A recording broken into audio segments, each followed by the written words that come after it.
नमस्ते, आप सभी का स्वागत है मेरे इस चैनल में चिराग एस्ट्रोलॉजी। और आपने जो मेरे वीडियोस देखे हैं और उसको सब्सक्राइब किया है, उसको पसंद किया है और उसको देखा भी है, तो उस सब के लिए मैं आपका धन्यवाद करता हूं।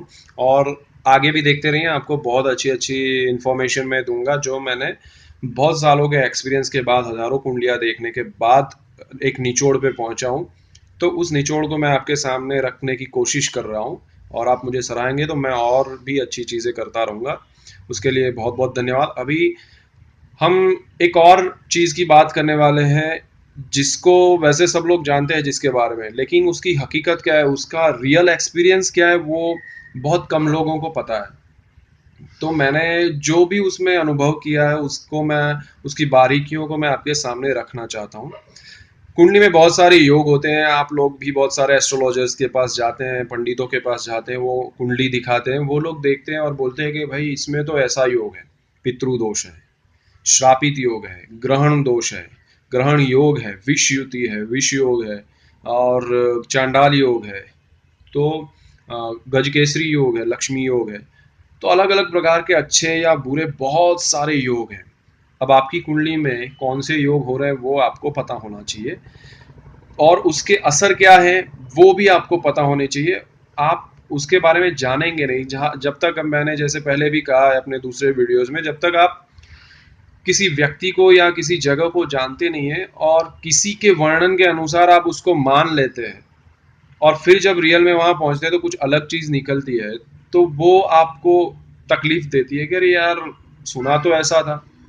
सुनी हुई बातों से कुछ नहीं होता है, प्रैक्टिकली क्या हुआ है वो देखना ज़रूरी है। और मैंने बहुत प्रैक्टिकली लोगों की लाइफ में कुंडली के अनुसार क्या हुआ है, किस असर से वो गुजरे हैं और उसका रीज़न क्या है, कौन से योग है, तो वो मैंने एक खंगालने की कोशिश की है। और यही नतीजा है कि मैं अलग अलग चीज़ों में अलग अलग योगों को परख पाया हूँ और उसका निचोड़ मैं आपके सामने रखता हूँ। सबसे पहली बात, मैं कुछ भी कहूँ उससे पहले ये करना चाहूँगा कि कुंडली क्या है उसके बारे में मैं विस्तृत रूप से बताऊंगा, लेकिन अभी मैं एक छोटी सी बात कहना चाहता हूँ ताकि आप बहुत क्लियर माइंड से इस वीडियो को देखें। कुंडली वो है जब कोई इंसान पैदा होता है, उससे पहले और उसके बाद में ये विश्व था और रहेगा। तो उसमें आकाश में ग्रह जो है वो अवकाश में घूमते रहते हैं। वो हमेशा घूमते थे, आज भी घूम रहे हैं, कल भी घूमते रहेंगे। उसको गोचर बोलते हैं। गोचर में जो ग्रह घूम रहे हैं उनको आप रोक नहीं सकते हैं, न कोई और रोक सकता है। लेकिन जब एक इंसान पैदा होता है तभी उसी पल उस कुंडली, उस ग्रहों के उस चक्र को जो घूम रहे हैं उसको एक फोटोग्राफ से क्लिक किया जाए तो सारे ग्रह जहाँ है वो आपको अपने फोटो में स्थिर मिलेंगे। उसको हम आपकी कुंडली कहते हैं। यानी कि आप जब पैदा हुए तब ग्रह तो घूम रहे थे और पैदा होने के बाद भी घूम रहे हैं, लेकिन जब आप पैदा हुए तब क्या स्थिति रही, ग्रह कहाँ थे, वो हम जान सकते हैं आपकी कुंडली के माध्यम से। तो वो हमें पता चलता है।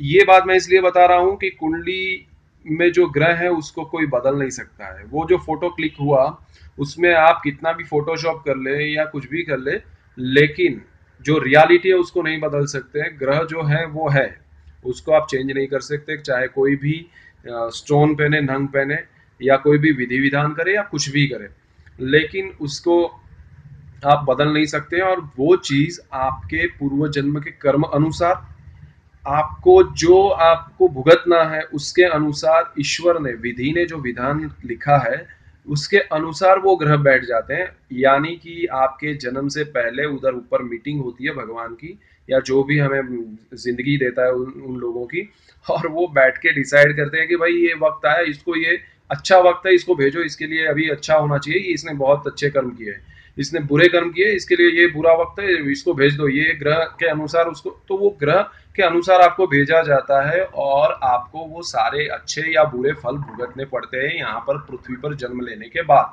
तो वो आपके कर्म और उसके नियति के अनुसार ही होते हैं। ऐसा नहीं होता है कि आपको कर्म की कुंडली बनाओ। कर्म की कुंडली बनाने वाले की कुंडली में भी वो बनाने के लिए ग्रह होते हैं, अदरवाइज वो नहीं बना पाते हैं। ये हकीकत है। किस्मत से कुछ लोग आगे बढ़ जाते हैं तो वो किस्मत भी उनकी कुंडली में लिखी होती है और बदकिस्मती भी लिखी है। तो हर चीज लिखी होती है। मैं ये नहीं कह रहा हूं कि सिर्फ कुंडली के अनुसार होता है, कुंडली भी उस अनुसार होती है जो आपको जीना है, और आप वही जीते हैं जो कुंडली में होता है, आपके कर्म में होता है, आपने जो कुछ भी एक दूसरे से रिलेटेड है। तो पूर्व जन्म के कर्म, आपका अभी का जन्म, कुंडली के ग्रह, आपके आने वाले कर्म, आपकी किस्मत, सब कुछ एक दूसरे से जुड़ा हुआ होता है, और उसी अनुसार आपके सारे ग्रह बिठाए जाते हैं, और उसी वक्त उसी पल आपको भेजा जाता है कि यार इसको भेजो, इसके लिए अभी सही समय है। तो ये एक चीज़ है, तो उसको कोई बदल नहीं सकता है, ना कोई विधि विधान से या नंग से, वो आपको भुगतना है। हाँ, कुंडली से फिर फायदा क्या? तो कुंडली देखने से फायदा ये है कि आपको अगर पता है कि ये अच्छा वक्त आने वाला है या बुरा वक्त आने वाला है, आप उसके अनुसार प्लानिंग कर सकते हैं। अगर आपको बुरा वक्त आने वाला है उसका पता है, तो आपको वो झटका लगेगा, लेकिन आप हंसते हंसते सहन करेंगे। और अच्छा वक्त आने वाला है तो उसकी प्लानिंग आप अच्छे से कर पाएंगे। अगर ये फायदा आपने उठा लिया तो ज्योतिष शास्त्र बहुत अच्छा है। शास्त्र गलत नहीं है, लेकिन उसका इंटरप्रिटेशन आप कैसे करते हैं, उसको समझने की कोशिश कैसे करते हैं, उसको आप कैसे सोचते हैं, कैसे लेते हैं, उस पर डिपेंड करता है। तो ये बहुत ही गहरा और अच्छा और सत्य है ज्योतिष शास्त्र। दूसरी बात, आज हम योगों की बात, तो आप जो पैदा हुए, तो कुछ योग ऐसे थे कि उस योग में आपको पैदा होना पड़ा है। इंसान का जन्म उस योग में होता है ताकि उसको उस कर्म को निभाने का मौका मिले। और एक और बात, अच्छे या बुरे जो भी कर्म है आप अगर कर लेंगे उस कुंडली के अनुसार, आपको भुगतना ही पड़ेगा, और वो भुगत के निकल जाएंगे। तो आगे का आपका जो कर्म है उसमें बदलाव आएगा कि हाँ यार ये मुझे भुगतना था, खत्म हो गया, अभी मुझे आगे जो है वो अच्छी चीज मिलने वाली है। तो उससे डरिए मत, चाहे अच्छा योग हो या बुरा योग हो, खासकर बुरे योग से। तो आपको वो निमित्त है, तो कोई योग अच्छा या बुरा नहीं है, वो निमित्त है, वो भी मान के चलिए। तो आज हम बात करने वाले हैं एक ऐसे योग के बारे में जिसके बारे में आपने बहुत बहुत बहुत कुछ सुना है, और उसका नाम है गुरु राहु चांडाल योग। चांडाल योग है भाई आपकी कुंडली में, अभी आपका कुछ नहीं हो सकता, आप बर्बाद हो गए, या ये विधि विधान कीजिए तब जाके आपका मेल खाएगा। मैं ये मानता हूँ कि ऐसे कुछ नहीं होता है, बर्बाद बर्बाद। चांडाल योग वालों को भी मैंने करोड़पति देखे हैं, और चांडाल योग नहीं है उनको भी रोड पे आते हुए देखा है। तो कोई एक योग पे इतना बड़ा आप ब्लेम कर दे, वो सत्य नहीं है। चांडाल योग क्या है, सबसे पहले वो जानते हैं। चांडाल योग वो है जो गुरु और राहु की युति से होता है। आपकी कुंडली में अगर गुरु और राहु एक ही स्थान में एक साथ बैठे हैं, तो वो चांडाल योग बनाता है। वो कोई भी स्थान में, 12 स्थान होते हैं कुंडली में और 9 ग्रह होते हैं, तो कोई ना कोई 2 ग्रह 3 ग्रह टकराएंगे उस वक्त जहां जो चल रहे हैं गोचर में। तो आपकी कुंडली में अगर गुरु राहु साथ में टकरा गए, बैठ गए, तो आप परेशान हो जाएंगे कि अरे चांडाल योग आ गया। अभी रिसेंटली गुरु राहु साथ में थे, कुछ महीने पहले। तो जो कुछ महीने पहले जो भी बच्चे पैदा हुए उनकी कुंडली में चांडाल योग रहा होगा। तो वो चांडाल योग लेके पैदा हुए आप, तो अभी होगा ये कि अरे आप क्यों परेशान है, ये ऐसा हो रहा है वैसा। हर किसी की लाइफ में कोई ना कोई परेशानी होती है, तो आपकी लाइफ में भी होगी। तो आप उसको बोलेंगे अरे चांडाल योग की वजह से मैं ये हो रहा है वो। अभी मैं क्या कहना चाहूंगा कि चांडाल योग जो है उसकी रियल क्या आपको वो देता है फल, क्या वो सिचुएशन में आपको डालता है, वो जानना जरूरी है। चांडाल यानी क्या है? चांडाल एक ऐसी व्यक्ति का नाम है जो स्मशान में रहता है, जो लकड़ियां बटोर के लोगों को, जो मर जाते हैं, जिनके लाशें आती है, मुर्दे होते हैं, उनको जलाने का काम करता है। वो स्मशान में रह के उसको चांडाल बोलते हैं। तो देखिए चांडाल योग ऐसे गुरु और राहु की वजह से हो रहा है। देखिए राहु सत्य प्रिय भी है, राहु न्याय करने वाला ग्रह भी है, राहु रियलिटी भी देता है, और साथ में गुरु भी है।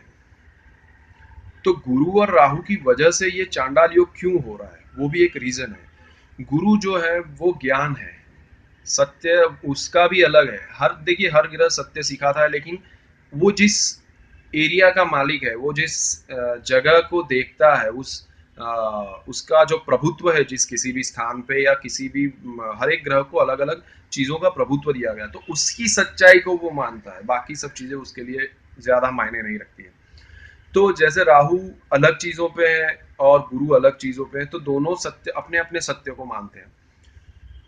तो गुरु और राहु जब साथ में होते हैं तो एक एक ऐसा योग पैदा होता है कि इंसान इंटरनली अपनी आत्मा से अगर पूछे आप, तो कहीं ना कहीं आप ऐसे आदमी हैं जो साधु तत्व को मानते हैं। आप बिलीव करते हैं, कहीं ना कहीं आपको लगता रहता है कि यार लाइफ में कुछ नहीं है। सच्चाई यही है कि पैसा कुछ नहीं है जिंदगी में, अगर जो भी है तो क्या मकान बंगला गाड़ी ये सब कुछ नहीं है। हाँ ठीक है, जी रहे हैं, तो ये जो सोच है वो आपकी रहती है बिकॉज ऑफ ये चांडाल योग। क्यों रहती है मैं बताता हूँ। दूसरा, आपको अंदर से एक होता है कि यार कहीं ना कहीं मैं ईश्वर से जुड़ा हूँ। मुझे कभी कभी इंट्यूशन होते हैं कि मैं ये होगा और वो होता है, तो आप उस कैटेगरी में भी आते हैं क्योंकि ये गुरु राहु का चांडाल योग है। क्यों है मैं आपको बताता हूँ। दूसरा, आपको होता है कि यार मैं किसी का बुरा नहीं करूँ, जो भी होता है किसी के लिए अच्छा करने की कोशिश करूँ। अब डिपेंड्स दूसरे ग्रह आपको वो करने दे रहे हैं या नहीं, दूसरे योग वो करने दे रहे हैं या नहीं, बट ये चांडाल योग आपको वो देता है। मतलब आप कहीं ना कहीं आप प्योर रहते हैं अंदर से, आपकी सोच अच्छी रहती है। तो एक सबसे बड़ी बात ये है चांडाल योग की। और ऐसा इंसान अगर बुरा नहीं है तो उसका बुरा कैसे हो सकता है, एक चीज। दूसरा, आप देखिए कि चांडाल योग इसलिए नाम दिया गया है कि स्मशान में रहने वाला बंदा जो है उसको चांडाल कहा जाता है। और स्मशान की भस्म जो है महादेव के शिवलिंग पर चढ़ाई जाती है उज्जैन में, तो वो जो चीज है वो भगवान से सीधी जुड़ी हुई है। आपको जीवन की सच्चाई वो बताता है कि अल्टीमेटली लाइफ कुछ नहीं है, उसकी एक ही मात्र सच्चाई है, मृत्यु है। और उसको आप समझने के लिए किसी भी उम्र में जब भी उसका इफेक्टिव पीरियड आता है तब आप वो कोशिश भी करते हैं। और आपको वो सच्चाई कहीं ना कहीं बल भी देती है कि यार कभी हार गए टूट गए तो भी, कि नहीं यार ये तो सब टूटना हारना लाइफ में, हारना जीतना होता रहता है, बट सच्चाई यही है कि एक दिन मृत्यु आनी है। तो अंदर से आप एक साधुत्व के मालिक बने हुए होते हैं। इस योग में ये बल देता है आपको जब बुरा वक्त आता है। दूसरा, कि चांडाल योग में जो व्यक्ति आता है उसको जीवन में कभी ना कभी ऐसी परिस्थितियों का सामना करना पड़ता है कि अगर उसके पास करोड़ों रुपए हैं, आपके पास लाखों अरबों खरबों रुपए हैं, लेकिन आप जिंदगी में 1 घंटे के लिए, 1 दिन के लिए, 1 महीने के लिए, 1 साल के लिए, वो अरसा आपके ग्रहों के महादशाओं के और नक्षत्रों के हिसाब से डिसाइड होता है। लेकिन वो पल आपको गुजारने पड़ते हैं कि वो कुछ भी आपके काम नहीं आता है, ना टेक्नोलॉजी काम आती है ना पैसे काम आते हैं। आप ऐसी जगह पे पहुंच जाते हैं, ऐसे रिमोट एरिया में आपको कोई किडनैप, ये एक एग्जांपल है, कोई किडनैप कर लेता है और आपको ऐसी जगह पे डाल देता है, ना कुछ आपका चल रहा है, मोबाइल चल रहा है, ना पैसे है ना कुछ है।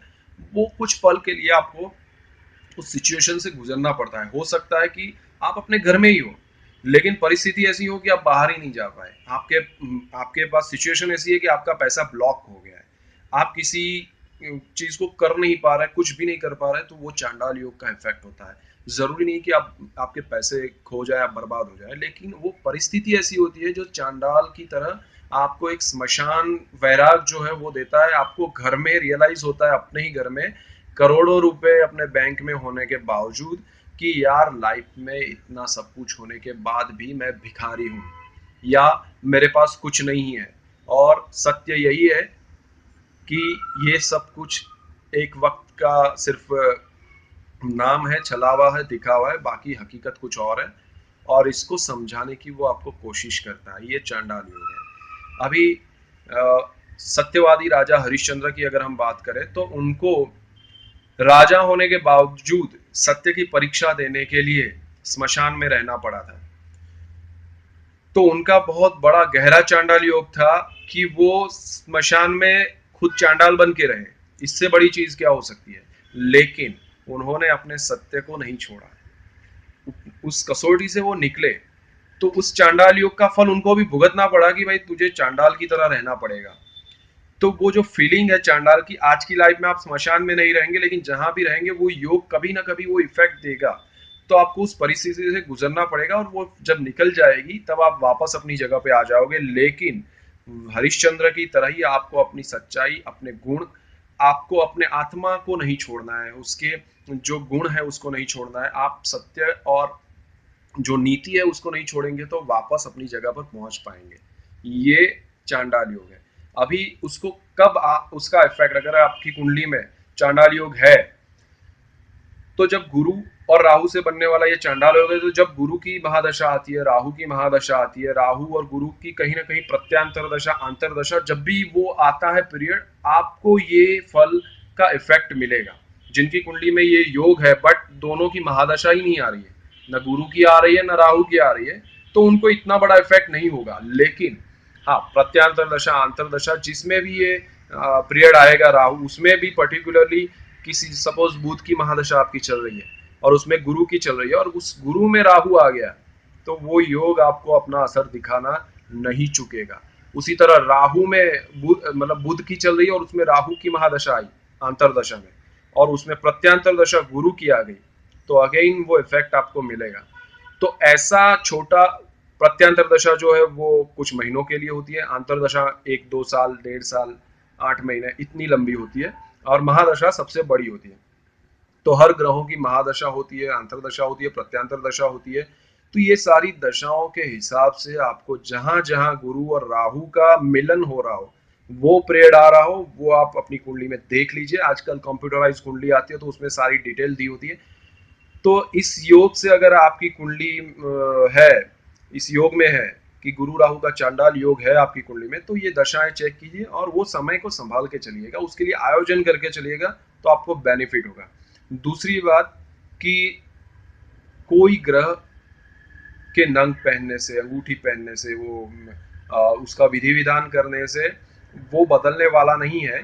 लेकिन क्योंकि राहु और गुरु का चांडाल योग और वो स्मशान का जो चांडाल होता है उससे रिलेट करता है, उसके रीजंस भी है जो मैं अभी ज़्यादा डिस्कस नहीं कर पाऊंगा, बिकॉज वो बहुत लंबी बात है, बड़ा सब्जेक्ट है, उस पर किसी और दिन बात करेंगे। लेकिन स्मशान जो है वो महादेव की जगह, प्रिय जगह है। तो अगर आप महादेव को प्रिय रखेंगे, प्रसन्न रखेंगे, उनके लिए पूजा पाठ करेंगे, तो महादेव आपको जरूर अपनी कृपा में रखेंगे। तो ये जो चांडाल योग है उसमें पैदा होने वाले व्यक्ति अगर महादेव की पूजा करते हैं, उनके मंत्र जाप करते हैं, तो महादेव की कृपा रक्षा रहेगी। तो आपके ऊपर एक छत्र रहेगा और उस छत्र की वजह से क्या होगा, आपको चांडाल योग से कोई बचा नहीं सकता है, आपको उस योग से गुजरना ही है। लेकिन वो छत्र आपको रक्षा देगा, वो समय, बुरा समय शांति से, अच्छे से, प्यार से निकलवा देगा। आपको बहुत सहन शक्ति मिलेगी, लेकिन आपको उससे गुजरना ही पड़ेगा, इसमें कोई दो राय नहीं है। तो वो चीज आप मान के चलिए। लेकिन पूजा पाठ करने से, महादेव की उपासना करने से आपको मन की शांति मिलेगी और थोड़ा बहुत आपको बल मिलेगा। तो ये चीज है। और दूसरा मैं आगे भी बताऊंगा कि क्या महत्व है विधि विधान का और पूजा पाठ का और प्रार्थनाओं का हमारे जीवन में, ग्रहों से हम कैसे बच सकते हैं, उस पर भी मैं आपको बहुत सी चीजें बताने वाला हूँ। तो मेरे ये वीडियोस देखते रहिए। और गुरु राहु चांडाल योग से कैसे बचना है वो मैंने आपको बता दिया, उसका समय देख लीजिए और उसको समझ के चलेंगे तो आपको तकलीफ नहीं होगी। और आगे भी बहुत सारे वीडियोस आएंगे, देखते रहिए। Thank you so much for watching. और सब्सक्राइब कीजिए, मुफ्त में आपको मेरे वीडियोस मिलते रहेंगे। सब्सक्राइब का कोई पैसा नहीं होता है, सिर्फ इतना होता है कि आप अगर मेरा ये सब्सक्राइब करते हैं चैनल, तो आपको तुरंत मैसेज आएगा मेरा नया वीडियो कौन सा है, क्या है, उसमें मैंने क्या कहा है, आपको अच्छी माहिती मिलेगी। और thank you for watching once again. Thank you, God bless you.